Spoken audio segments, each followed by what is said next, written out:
अस्सलामुअलैकुम अबू हैंडसम की तरफ से। आज हम आपको लेके चल रहे हैं एक नए मंदी रेस्टोरेंट में। अल खवानीज में वाक़या है ये सयून मंदी। बहुत ही खूबसूरत इंटीरियर किया हुआ है क्लासिक स्टाइल में, और रंगा रंग खूबसूरत सिटिंग्स इन्होंने बनाई हुई हैं।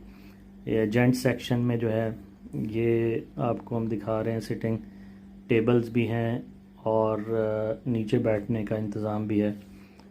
सीढ़ियाँ भी बड़ी प्यारी बनी हुई हैं, और ऊपर जाएं तो एक और मजलिस है, यहाँ पर भी आप बैठकर डाइन इन कर सकते हैं। तो चलें नीचे चलते हैं दोबारा। जो इनका मेन सेक्शन है वहाँ पर, यहाँ पर भी नीचे बैठने की जगह है, और साथ में 3 फैमिली बूथ्स भी बने हुए हैं।